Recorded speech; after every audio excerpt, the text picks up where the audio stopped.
well fleshed out, well thought out, well researched world is the kind that you can immerse yourself in as a fan and feel like, gosh, what would it be like to have second breakfast with the hobbits in the Shire?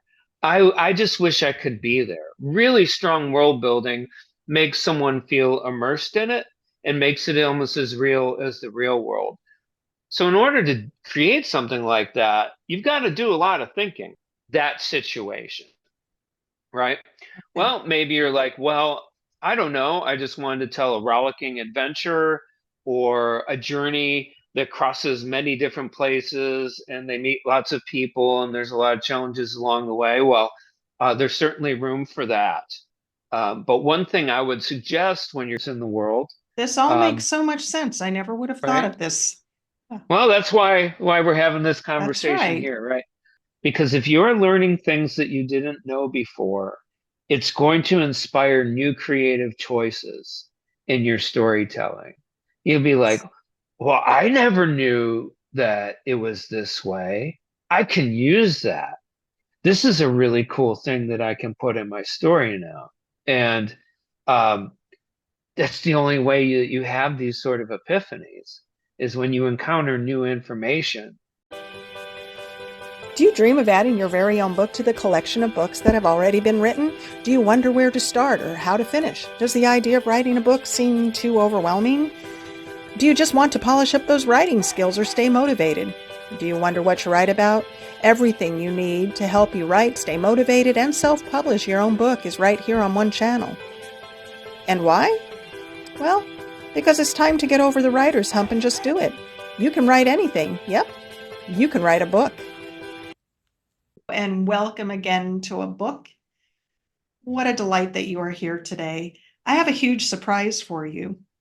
As you will probably remember, a couple months ago, I believe, we had a wonderful author on by the name of Tom Lucas. And guess what? He is with us again today. And he is an expert at world building. And so I've asked him to be on the show today so that he could talk to you a little about world building when it comes to fantasy writing or sci-fi writing or any novel for that matter. So Tom, welcome to the show. I am so glad that you are here today. Thank you. Oh, I'm so glad to be able to come back. It was a real treat last time, and I'm sure we're going to have a great conversation today. We really are. And when I thought about having you back on, the reason I wanted you back on is because you had touched very briefly on the subject of world building. And I think honestly, that was probably the first time that I had put much thought into that phrase even, world building. What is that? And it was something I thought about later. I thought, I really could have benefited from a class on world building before I ever wrote my last book. I didn't know what I was doing when it was the first time I had ever written sci-fi fantasy ever. And I think I would have done a much better job had I had someone like you telling me what world building was all about and how to structure that so it made sense to my readers. Well, I did teach world building for a little over 10 years in a creative writing bachelor's program, and I think it would have been great if you had been in my class, I would have loved it. but I can impart some of the basics or the basic framework that I used in teaching that class. And like you, many of my students had never engaged in the process or the work of world building before. They just knew that they wanted to do that because they were fans of genre work, science fiction, fantasy. But world building can also mean historical. Um, And it can also mean when you tell a story that is in an aspect of our culture or perhaps an industry or something like that, the people aren't completely familiar with. So, for example, if I wanted to write a murder mystery and set it in the world of high fashion, well, Okay. I've got some work to do to build that world because I don't I think this is a nice shirt I'm wearing, but I don't come from the world of high fashion. So I I, want to stop you. It is a wonderful shirt. I love the shirt. Thank you. Thank you, Coles. You're a godsend. But in all seriousness, if you want to take people in a world where most of us aren't familiar, that's world building too. So it doesn't necessarily have to mean 100% fictional from the ground up, but most of the time when people talk world building, we're talking about fantasy or science fiction for the most part. Well, I never would have thought about, I think more about the research. We're going to have Ray Bear on, Mm, I think next week, and she's going to talk about research in writing and the process of researching. But I never would have thought of that as world building. And as you are describing that, I don't know enough about the world of fashion to write about it, that I never would have right. thought about creating that scene, that set for my reader. I'm so glad that you're having an episode on research. It's a very key um, aspect of the writing process, at least as far as I'm concerned. We all hear that adage, write what you know. Right. Well, the space between what you know and what you don't know is research. That's all. So write that murder mystery set in the world of high fashion. You just got to learn about it for a while, you know?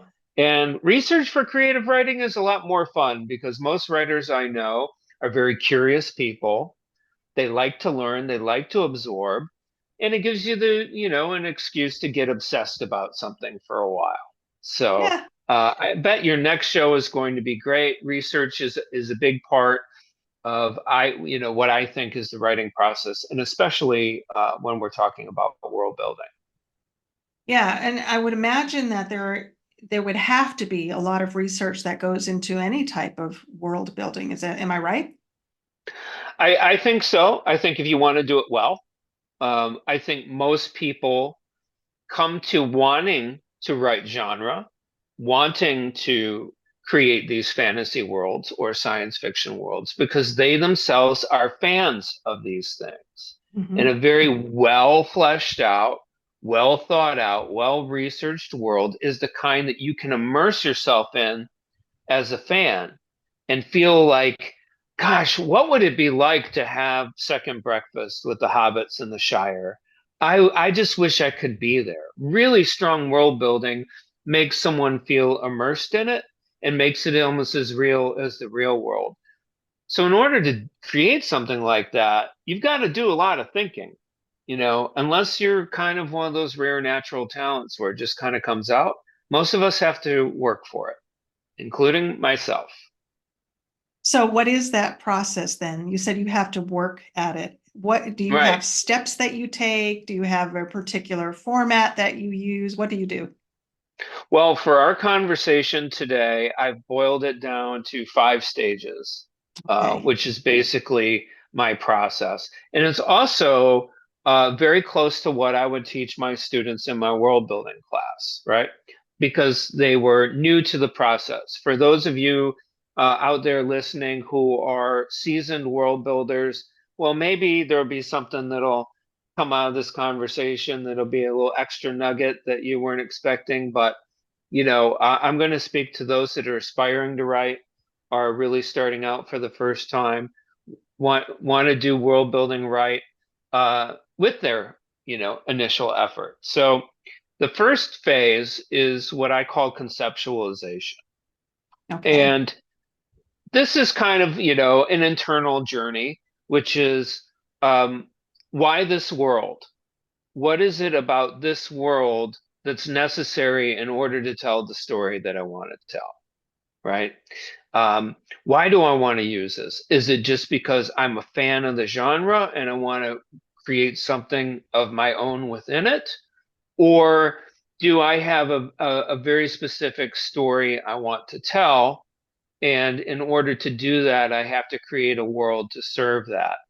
A really good example of creating a world to serve the story is Octavia Butler's novelette Bloodchild, which is a science fiction story about a small colony of humans who live on a planet that is run by a large sort of insectoid type society or alien race. And humans volunteer to carry their grubs to term in exchange for their spot on this planet, and to be safe. It's a pregnant man story. One of the things that Octavia Butler, in the afterword of the story that she says is, I wanted to write a pregnant man story that was very authentic, that didn't have to do with men trying to compete with women or anything else, just that it's a normal biological process and how the male psyche or traditional male psyche, she wrote it in the 80s, would handle that. So she created a world specifically to create that situation, right? Well, maybe you're like, well, I don't know. I just wanted to tell a rollicking adventure or a journey that crosses many different places and they meet lots of people and there's a lot of challenges along the way. Well, there's certainly room for that. But one thing I would suggest when you're conceptualizing your world and asking why this world and what can I do with this world that I'm hoping to create is to perhaps think about theme. Theme is a really good way to sort of focus your world building. So an example of this, which I would use with my students because most of them were familiar with the books, are the Hunger Games series, right?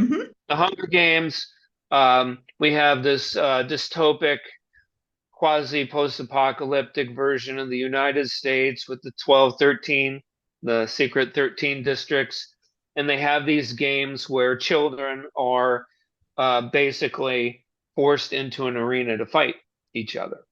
So what are the themes here? Well, uh, old versus young, um, the the sort of fight when you're young to get out from underneath the authority of the old people who are running your life, who have written all the laws that can control what you can do, what you can't do, and all that. It's a natural part of growing up as you start really wanting to, jump the fence and run as far as you can. That's a part of it. And Hunger Games really is, one of the big themes there is definitely, youth versus youthful agency versus older authority, right? If you take something like Lord of the Rings, it's pretty classic good versus evil. There's other themes in there, such as, what is the nature of friendship? What is the nature of loyalty? What is love? Most stories have multiple themes. So But if you have, if I'm going yes, to ask a question here, sure. because I'm taking notes, I want to understand this. If I'm going to, first I have to conceptualize, right? So would coming up with a theme be part of that conceptualizing, or would it be its own step in the process? Well, we could call it a sub-step within Okay, conceptualizing, but okay. basically what I would ask my students to do and what I'm describing to you now is basically go to the park, sit on a bench, feed the birds, and think about this stuff for a while. You know, ask yourself these sort of questions. It's very sort of self-reflective journey. But one of the things that I would suggest is throw some of these ideas out at your partner, your spouse, or your best friend, or if you're in a writing group, other writers say, I'm thinking about a world where this happens. And because of this, these other things happen. What do you think? Because what I really want to do is tell a story about um, a father and son being apart and then coming together. But I'm going to use a fantasy world or a science fiction world in order to tell this story So it's because I part of enjoy that, it. the big conceptualization then. Yeah. Okay. Right. So what I'm saying is think about things for a while. We all want to jump in and really get started, but especially with world building, I mean, it's one thing if you're writing a short story, you can sit down with an idea and just guns a-blazing, hit the keyboard and come up with something, and that's great. But if you are someone who aspires to do a series of like 14 fantasy novels or at least a trilogy, and fantasy readers today expect you to turn in a brick That's size right. book, right? No thin fantasy anymore. They want the big books. Well, the more thinking you can do before you get started, the future version of you that's sweating over the keyboard, you know, in the long middle, as we say, The of long Act middle. Two, the long middle where there's no light ahead, but you're too far in to stop. Having some things figured out will really like just sort of help you be more creative and instead of getting bogged down with realizing, oh, maybe I didn't really consider this or that, and now I'm not sure what to do. This kind of really just sort of a gift to the future writer that's Making the when they're process a actually little doing. bit easier when the time Yes, comes. right. And you can imagine teaching 18, 19-year-old, 20-year-old aspiring writers. Nobody wants to wait. Um, prep, no, I'm filled with youthful, vigor and Ambition. zeal. And I'm Ambition. like, no, I want you to think for a while first. I just want you to think. Take some notes if you want, talk to some people and figure it out. Another way theme works is more of an aesthetic sort of appeal. You see this a lot in anime, a fantasy world where there's like four warring houses and they each resemble one of the suits in a deck of playing cards, you know. And then you can use the various cards and the suits to create um, various characters or sort of aesthetic themes or connective tissue throughout. You, if anyone is a big anime person, they can probably come up with a lot more examples than that. Um, it's not where my expertise lies, but I do see that sort of visual thematic as well. So that's something that you can come up with. And that's basically conceptualization. That's So our first really step. it's the thinking of what do I want to build and what is the story I want to tell, correct? Hmm. Yeah. Okay. Yeah. Okay. And really test yourself and say, is this a story that needs this kind of world to be told? Or should I maybe uh, step back and think about a better way to execute this particular story? Because So at the end of the would day, there be an example of, say I had a story of uh, mother-daughter conflict. I'm just throwing that out there. Would there okay. be a world where maybe I wouldn't want to insert that type of story into? Well, see that is a good question. So you could just simply write a story that's very much grounded in the real world and have them play out that dynamic. Or maybe, and here's another way where genre is very useful, you do want to address something that's very serious.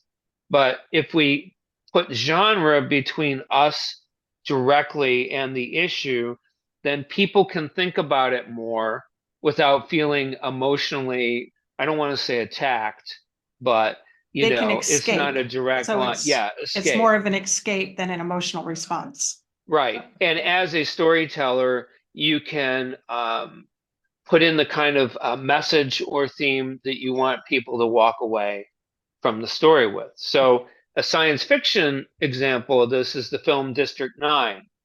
In the film District 9, aliens come down to the planet because their ship is in trouble. And instead of being nice, warm, empathic human beings, we steal their ship and we put them all into camps where they can just live while we study their technology. The director of that film is South African, and he wanted to tell the story of apartheid, which he grew up with in South Africa, but he did not want to do a grounded, realistic story to tell because he thought, well, I want people to kind of feel safe enough to consider what I'm talking about without feeling that I am directly speaking to them or their beliefs or things like that. So genre Okay. can be very useful for addressing very heavy topics in a way that people can be comfortable to examine them. Maybe in a more allegorical sense. Yes, well said. Well said, Laura. Um, And I think because that's exactly what I did with my, or attempted to do with my last Okay. book. It's an allegorical story. It has some definite undertones to it that if you were aware of certain things, you would pick up on them, but it was not in your face. The message wasn't in your face. It was more of a fantasy story. Right. We all want to tell lighthearted stories, and we also want to tell deeply emotionally compelling stories. Mhm. We, as writers, we have all this in us, and figuring out the best way to address it. I think that even though you maybe are playing down your world building a little bit, I think that it's really great that you decided to use it allegorically to tell the underlying story that you wanted to tell, right? So this is very much an individual choice. I'm not saying to anyone, don't write fantasy or science fiction if you can't find a reason to. That's silly. Um, Write what you want to write the kind of things that you would want to read, and be a world builder as well.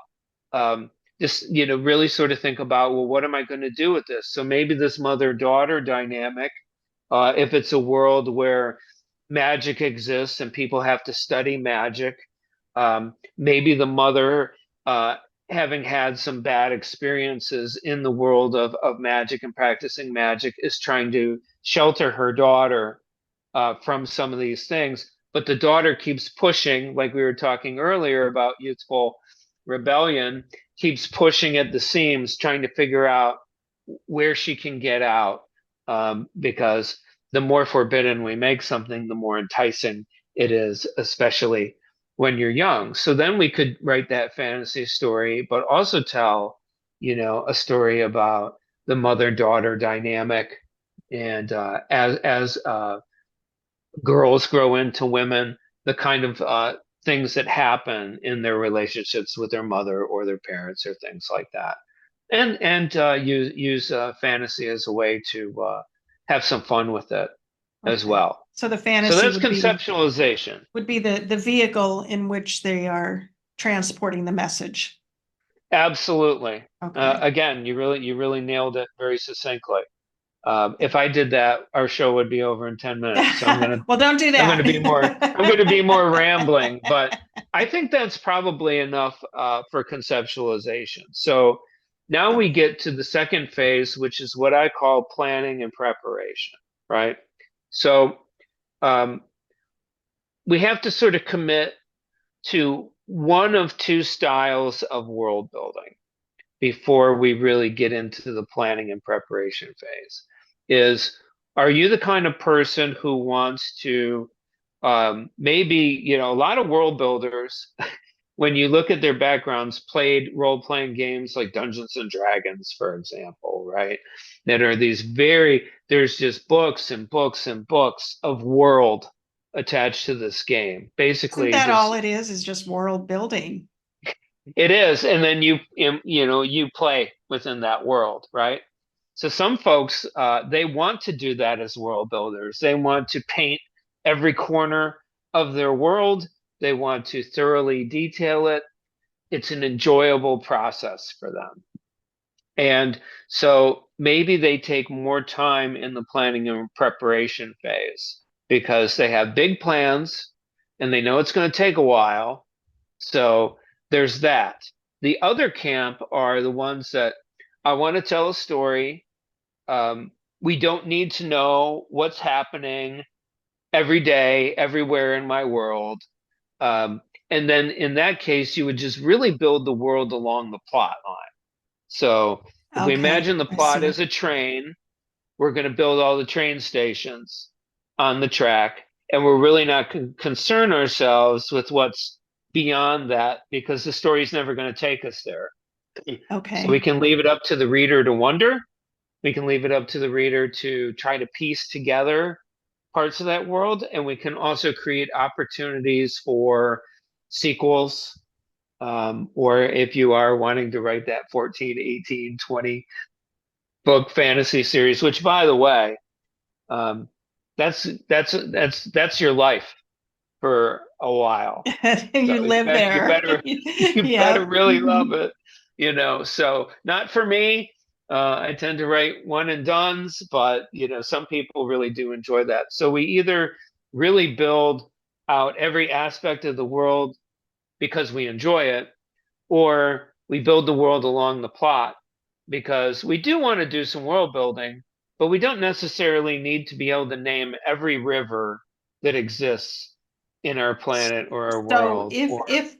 if you had, say, 4 quadrants in your world, and you just said Hmm. quadrant 1, quadrant 2, you don't have to get into all of the nitty-gritty of each one of those quadrants if it's not relevant to the overall story. Is that what I'm hearing? Yeah, yeah, Okay. because it will keep you from the writing.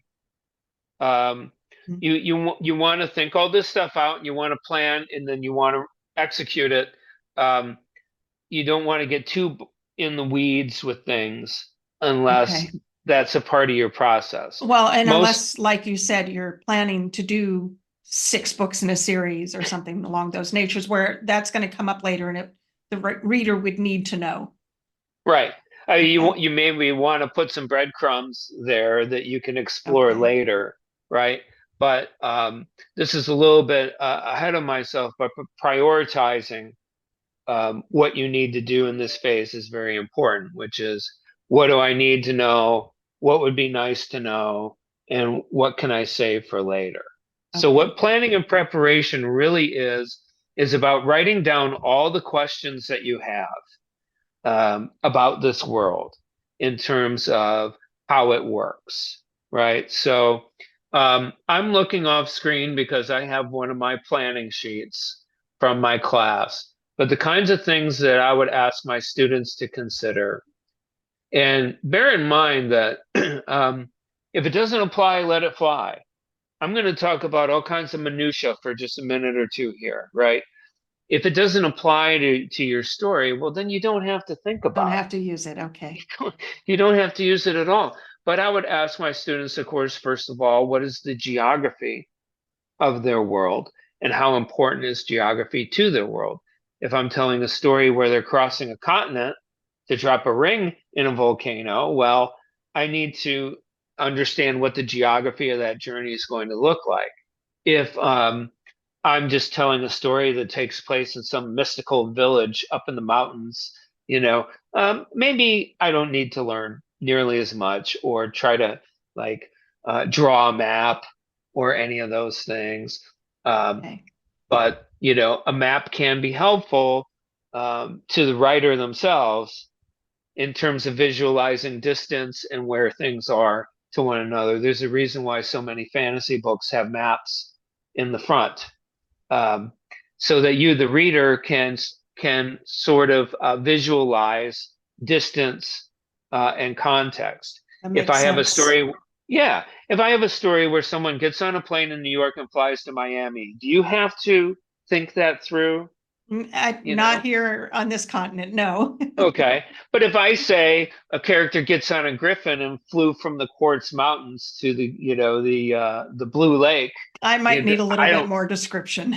Yeah, it's all abstract. I don't know what these things are. So anyway, there's geography. And with geography are things like flora and fauna, you know, what lives there naturally. And this is an opportunity, a creative opportunity, if you're doing a fantasy world or a science fiction world, to create things that don't exist in nature today, you know. That's Um, interesting that you mentioned that, because yeah. as I was writing my last book, my editor happens to be an English professor, or one of the people who edited for me. And so that was a question he asked. We put in some information about a piece of fruit that these people were eating, and how the fruit no longer tasted the way it used to. And but we never described how it used to taste. And so he brought Ah, that to us. He said, we were inserting things that don't exist in this world, but not giving them enough description. I say we because okay. I had somebody helping me write that book. So Oh, very nice. So now with your next work, you can start to think, oh, well, what cool things could I put in? And what I would not recommend is giving a new name to everything that already exists. So Mm. for example, um, in Game of Thrones, when George R. R. Martin describes forests, he will mention poplar trees and maples and birch and oak and all these trees that exist in our world too. And then there's the tree is it the weir tree? It has red leaves and people carve faces into them and it has religious implications. That's not a tree that exists in our world. So that did get a special name. Okay, so it's in So we addition can to. yeah, you can have all the common things, but when you want to spice it up, you know, the only thing I would say to that so that we can move forward is understand your ecosystem and ask yourself, well, if I create this animal, how does this animal function? Is it a predator? Is it prey? Is it an herbivore, an omnivore? Is it basically a squirrel, but I did some weird stuff to it? Or, etc. Everything has a function in the Such natural good world. stuff. This is such You know, good stuff. Yeah. right? Pandora in Avatar is a really great example of the bulk of the world building concentrating on flora and fauna. Yeah, there's the whole planet Earth and all that stuff, but at the end of the day, when they're in that world, it's about how that natural world functions. So a good case study, you know, um, to check out. Then this is kind of a tough one. If you are creating a very big, epic world, you have to understand its history, right? So I would not suggest figuring out what happened every year before the story started, but having a basic timeline to work with is good because as human beings in our daily lives, how often do we refer to things that have happened before that day or that conversation, Sure. right? So Your characters can't feel like they just popped up on out of page one nowhere. Yeah. out of nowhere. They have to have a past and they are products of their world. So they have a relationship to the history of whether it's their town, their city, the people, like, in Game of Thrones, we have our elves, we have our dwarves, etc. And they have in our humans, and they have long histories that they often refer to in the story, right? Okay. So it's just one of those things that will make your characters feel more three-dimensional and make your world feel more immersive. If you can sort of at least have a So skeleton timeline. what would be the difference then between that? Because I see that history is part of character development, Yeah. giving the history of the world to develop the characters. Is that something separate? Am I misinterpreting that? No, it's a part of it, because um, if we think about ourselves and our own personal lives, who we are partially is the result of our lived experience and our personal history. But our personal history is also affected by the history of the world and the time in which we live. You know, when you think about things that were social concerns when you were in middle school, like what was the world talking about? What was the world worried about versus, say, today? And I won't go into those Okay. things because they're all hot topic issues, but societally and history wise, Okay. we're all products of that. So having at least something in mind when you're, working on your characters down the line and you're sort of developing their backstories and trying to understand why they are the people they are and how they might change over the course of the story. Knowing a little bit of the history of the world can be very useful. And Okay. again, if you're writing something very expansive, um, Game of Thrones has 13,000 years of history that George R. R. Martin has figured out. The closer it gets to Oh, the first book in that series, the more detailed it is. oh, And Tolkien has thousands of years as well. He wrote a whole book, which is like the elf Bible, basically, the Silmarillion, right? So he spent a lot of time thinking about that world too. Now, if you're just writing if you're doing some world building along the plot, just know a few things, you know, maybe why things are the way they are in the story.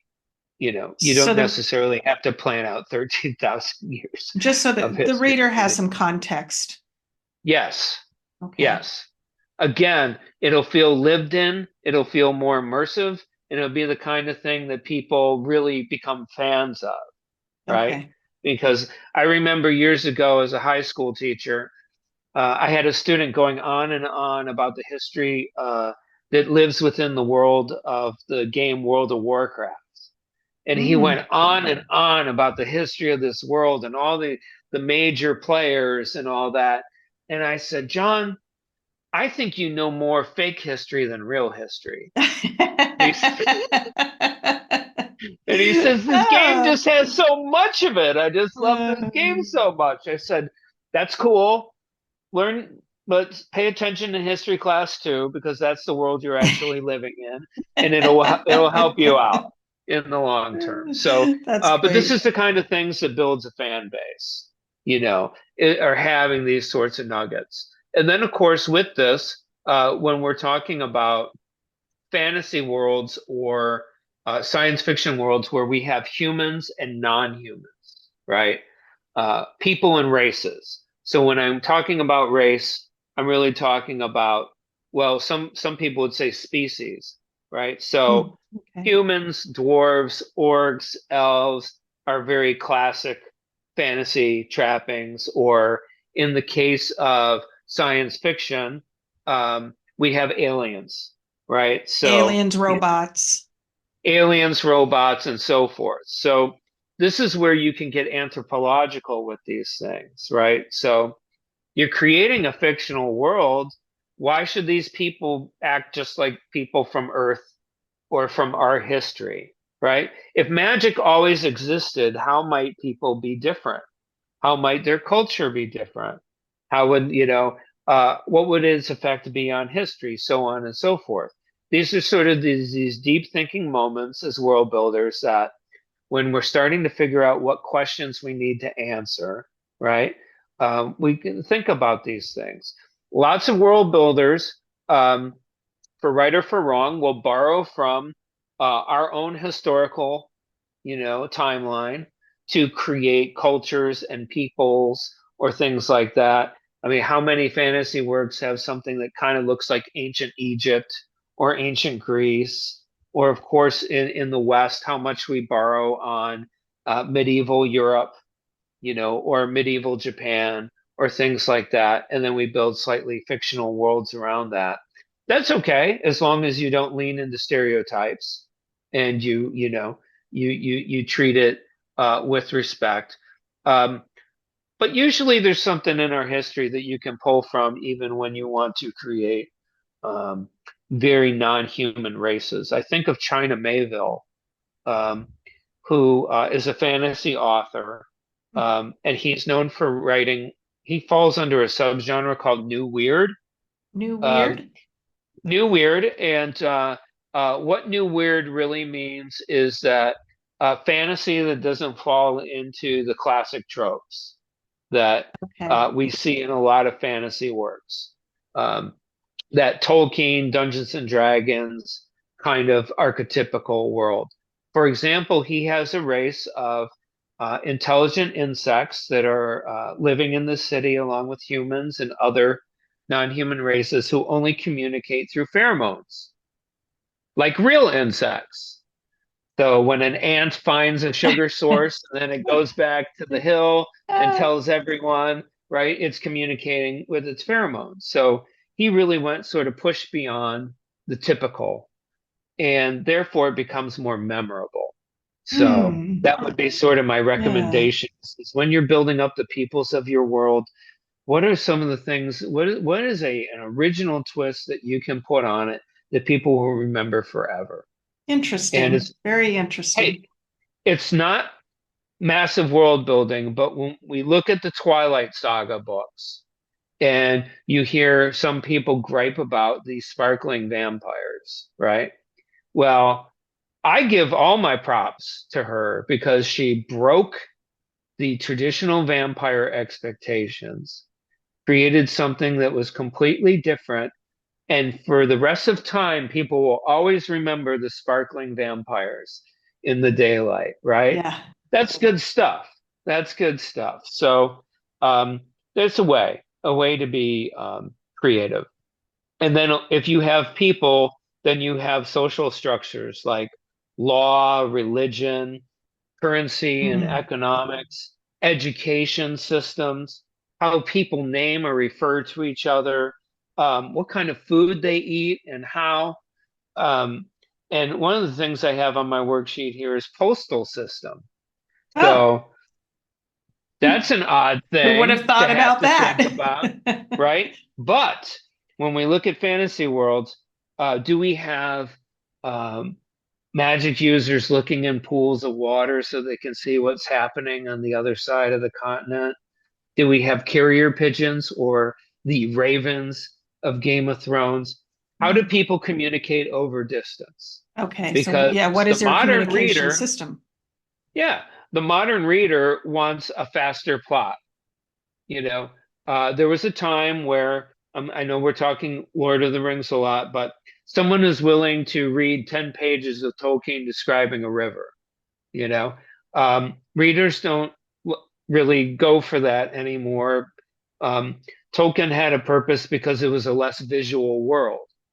Um, People wanted those lengthy descriptions to help them, but now we live in a highly visual world. We get Yes. it. We know what a river looks like. I don't need to know every plant that's growing along that river and every blade of grass. We don't have to name these things, right? But back then, they didn't have as much um, you know, uh, visualization to rely upon. They needed that kind of description. So we want to keep the plot moving, which means characters need to be able to communicate. And if Okay. it's a fantasy world that does not have, smartphones, and the internet and all that, well, how are you passing information at a quick pace? So So that's what I I mean think by postal it's like system. my grandchildren wonder how in the world we ever did anything without our phones. More slowly and with less Yeah. noise, you Yes. know. But But I think you're right. I mean, that's why we needed Lord of the Rings to be so descriptive because we didn't, and it was our entertainment too. Entertainment was different. Reading for pleasure was different than it is today. How many times I do it, we get on our device and we scroll through something, we read rapidly, right? So I think yeah, what you're saying carries a lot of validity there. Yeah. it's a real bummer for horror writers, though, such as myself, because one of the first things you got to do is figure out how to get that cell phone out of their hand because the story is going to be over in 5 minutes if they Yeah. can just If call you for don't, help. yeah. So that it's a cliche now, but oh, I have no service, Yes. that sort of thing. So, and we, in order to sort of speed our conversation up a little bit, of course, you have to think about the level of technology that's in your world and what that looks like. Maybe along with history, a little bit of geopolitics. Geopolitics being what is the relationship between countries or national entities and what is their history. But you could do a real stripped down story of post-apocalyptic tribes, and these different tribes have a history of war and peace and trade and all that. That's geopolitics too, just in a much more sort of micro level. Or if you're writing a high school story, the various cliques that exist in a high school could be geopolitics in its own way too. You know, Okay. do the Yeah. drama kids Uh-huh. get along with the choir kids? What I know from teaching high school is typically no. They don't. They're very, they don't. They're all But in little anyway, groups, aren't they? yeah. There's probably someone listening who's like, no, we were actually very friendly when I was in high school, and that's cool.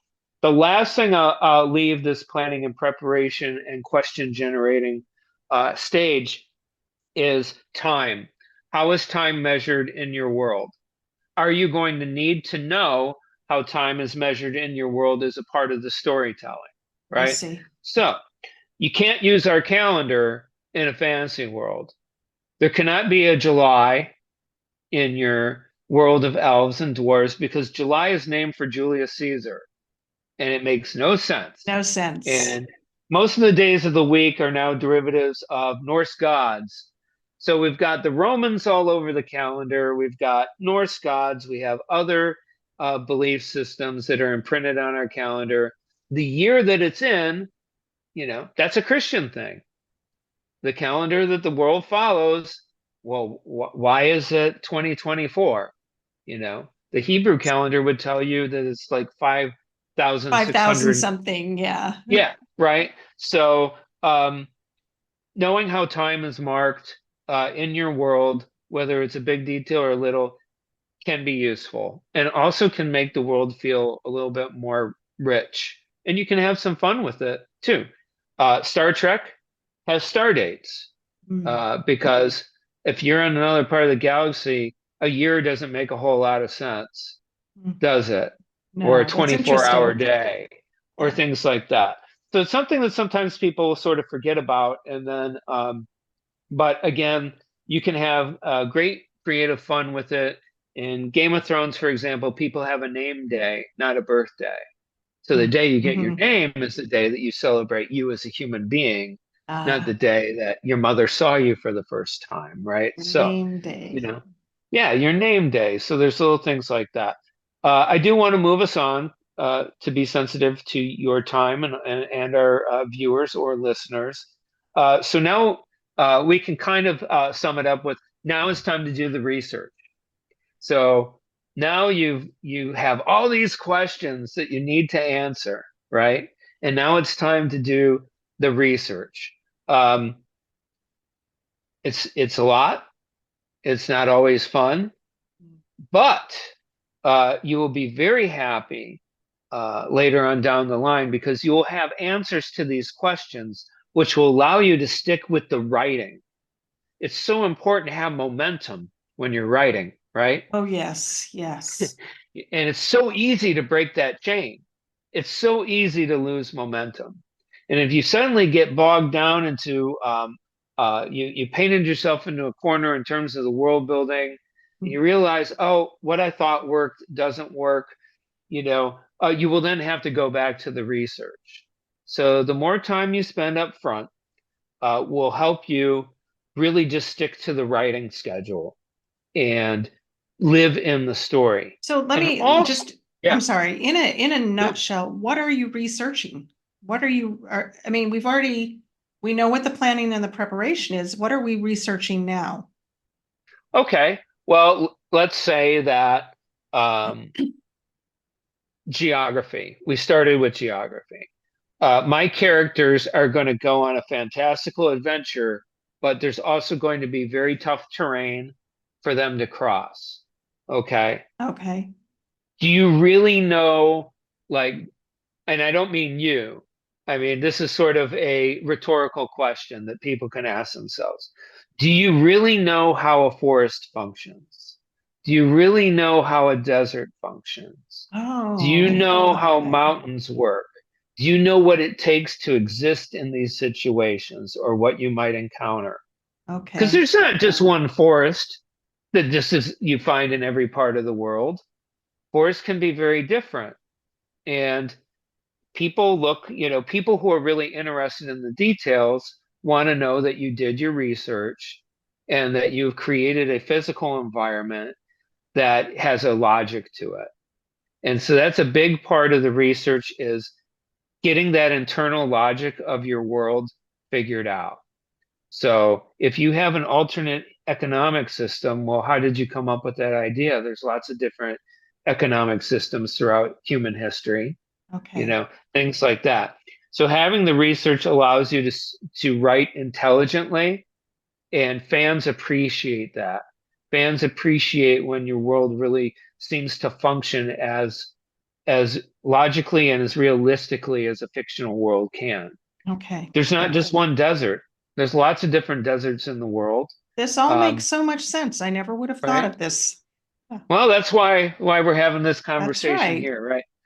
I know it sounds like I've just assigned a lot of homework to people, and I'm sorry, but There is one cool benefit that comes from doing the research, because if you're learning things that you didn't know before, it's going to inspire new creative choices in your storytelling. You'll be like, well, I never knew that it was this way. I can use that. This is a really cool thing that I can put in my story now. And um, that's the only way you have these sort of epiphanies is when you encounter new information that's relevant to what you're working on and can add to it, So, Absolutely. Yes, I can see that for yeah, sure. Yeah. right. So that's I don't really one of the like bones. research. I'm not a research person. I want to get to the good stuff and I want to get there Sure. fast.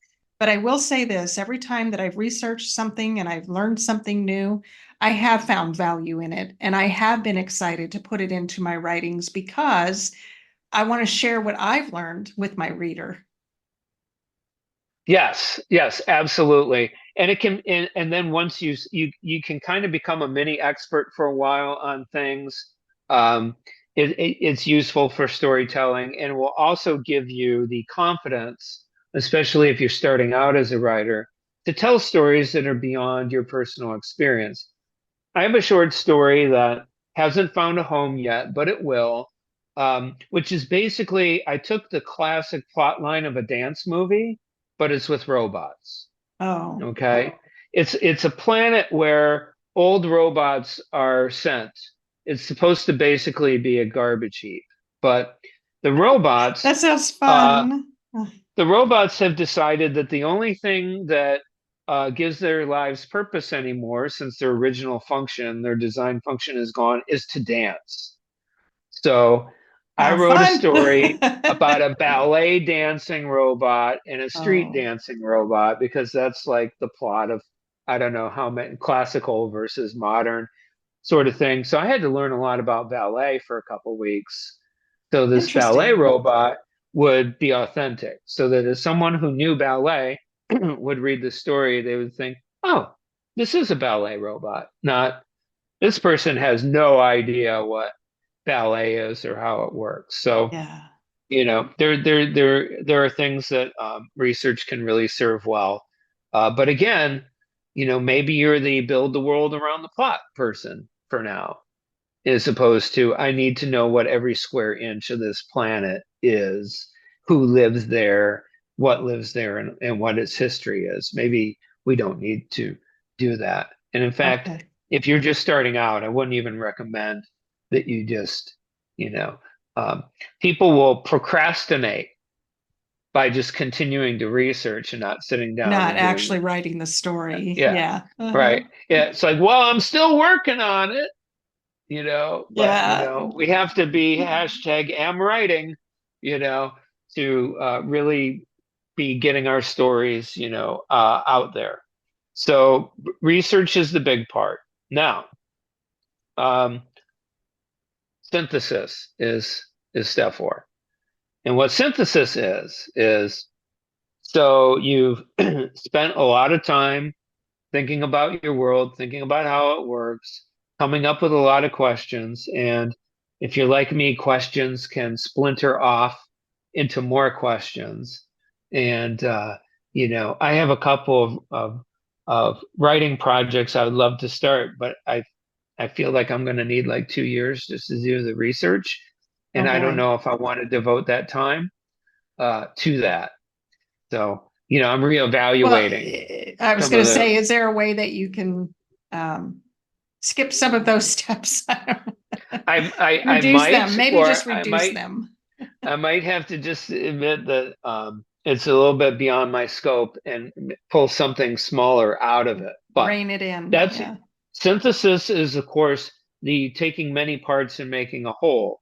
So we take all this stuff we learn and then we kind of funnel it into what is going to be the writing, which is the next step after synthesis. So we're almost sort of at the end of my process here for those that are listening. So synthesis is so we're going to take all these things we've learned and we're going to try to make something cohesive out of them. But you don't have to use everything. You can start Okay. trimming out things We don't have to use everything we learned and try to jam it in there. That's not organic. So would we then be looking for the parts that, well, besides being unnecessary, but maybe just don't fit? Because what Don't fit. Yeah. I feel like all of this we've put together like a puzzle.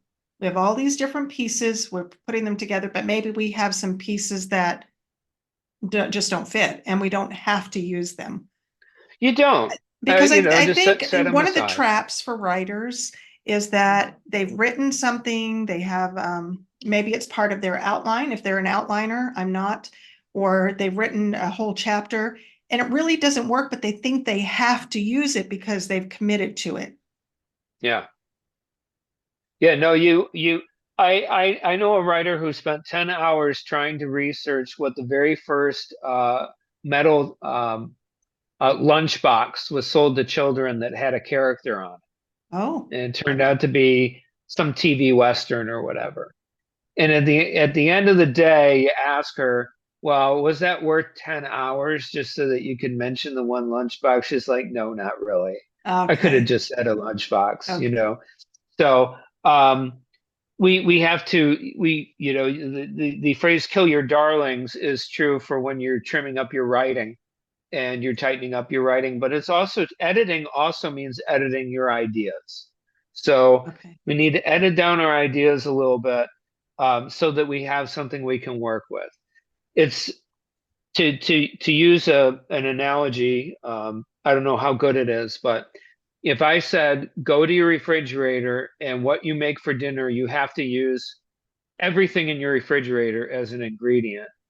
How digestible would that be? Versus if I said take 5 minutes, choose 10 of those items to make dinner with, or five, or whatever. How much more of an enjoyable meal do you have at the end of it? So Okay. that's a big part of it too. And I would say the things that excite you the most, the things that you were most interested to learn, the anything that triggered additional creative thought in terms of characters, scenes, or things like that. Those are all keepers, right? The things that you don't even really know if you're ever going to mention it, just put it aside. You know, most writers will that do world building at the extent that we've described over this last hour or so. We'll keep a binder, we'll keep notes, things like that. You know, find a way to organize that's best for you.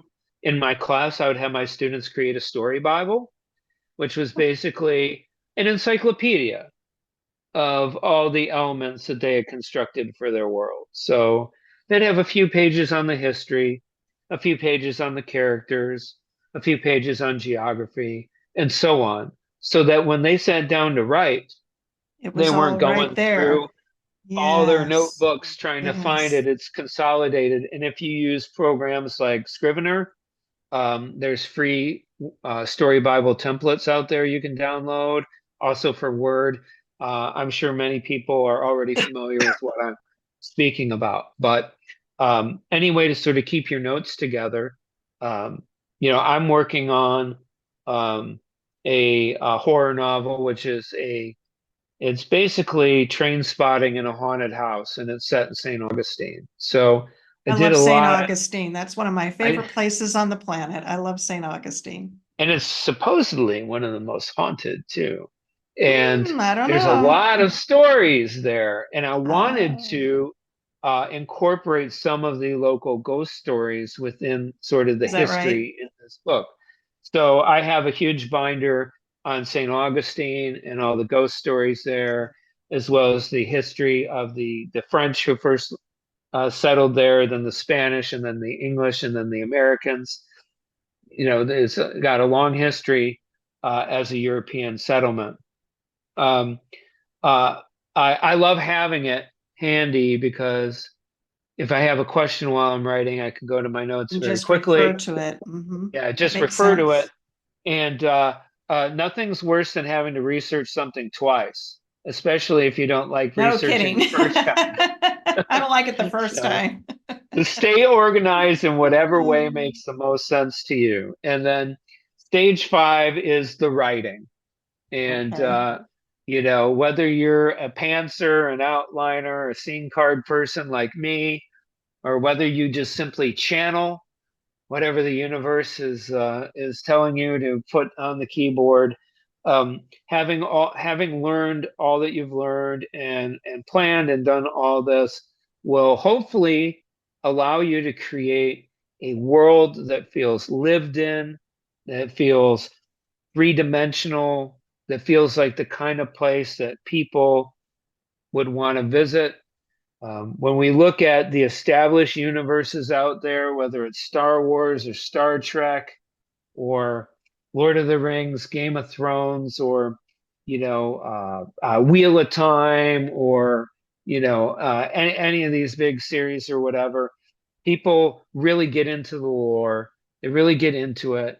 Then they show up at your table at a convention dressed as one of your characters, That's what we or want, they right? right, or they draw fan art, or maybe one day you're signing off on action figures or toys, or statues or That's the what I writer's call dream. nerdy dust catchers, expensive nerdy dust catchers.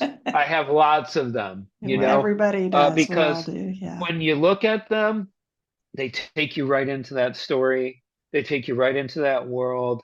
And the day is long and life can be hard. And it's nice to have these things that we can physically have in our lives that can transport us to these fictional Oh, places. that's So, great. That's so wonderful. yeah, Tom, yeah. this has been so enlightening. And I will say for me, I don't know about our listeners and our viewers out there, but I will say for me, what this did is it validated some of my past writing. It said there were some things that I did well, and there are definitely some things that I should have done better. But this is going to help me when I sit down to do my next writing. And so I am so grateful. I do not want you to leave today until we have had a chance to get to share with the world where they can find some of your writing. So if you'll give me just a Okay. moment of your time, I know we've been here for a while, but if you'll give me just a moment, I want to share with you. This was one of your last books. I know you talked about it when you were on the show the last time. Research Randy Hmm. and the Mystery of Grandma's Half-Eaten Pie of Despair. And so it's a Yeah. long title, but it's got a fun cover and it's very inviting. And I want people to know where they can get this. So if you head over to Amazon, and we will leave the link in the description for you, you can find this book.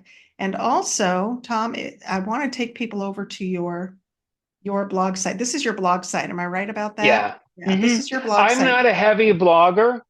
We may have talked about this last time. My Right, last right. blog, which was Read Tom Lucas, had like 500 posts and I couldn't manage it anymore. So this is a lot leaner. When I have something to talk about, I'll blog. Just But more of an outlet site for you, right? yeah. Hmm. Yeah. But But people all can my certainly books go are over listed there. there. And that's Hmm. let's click on that for just a moment. Let's click on these Sure. books here. So a lot of fun stuff. A lot of fun stuff. So just head on over there. This is room 1331. Yep. Uh, is that If you put in It'll come up. room1331.com, it'll I come think up. that may have actually been how I found this today. So just put in room 1331, you'll find it. And yeah, I'm just so impressed with your wealth of knowledge. I'm going to show this Amazon site again, Tom, so people can, and I think they can click on you here too and Sure. find out about you. So you can Yep. just go there and get all the books My you want, other books. all the books, and that's Um, wonderful. all of that. So go on over to Amazon, search for Tom Lucas. You'll find all of his books and you can decide which one interests you the most. Tom, you have been such a delight. I love Oh, well, having thank you. you. You are a well of knowledge and you're so gracious in sharing all of your wealth of knowledge with us today. I can't thank you enough. Um, there, I think that writers are some of the most generous people on the planet, and you have certainly shown us that today. I thank you so much for your time. Well, thank you so much, Laura. I really hope that I helped some of your viewers Mhm. today with their world building questions. And I would invite people, if you do have anything that came out of the show that you have a question for me, you can contact me through my website, and I will do my best to answer your question. Oh, thank you so much. Hey, listen, something else too. Don't forget to subscribe to this channel because we're going to have Tom on again and you won't want to miss that. I know sometime down the future Yay. he'll be on. And so make sure that you have subscribed. You don't want to miss any of our authors that we have on here. Hit that subscribe button and you'll be notified every time a new episode comes out. But yeah, it's just been fantastic. And I am excited for the next time that you're on because I know when you're here, you're going to teach us something great. Me too. I love talking to you, with you. No, This and is really great stuff. we do have a good time. We really do. Yeah, Well, for sure. listen, you've been watching a book. That's all the time that we have today. I also want to remind our viewers to check out victoryvision.org for all of your publishing needs. If you need some help, just kind of stuck with some of your stuff, don't forget to check them out. And make sure that you are looking for Tom's books. We're going to leave those descriptions or the links in the descriptions below. As always, thank you. Thank you for watching and God bless you.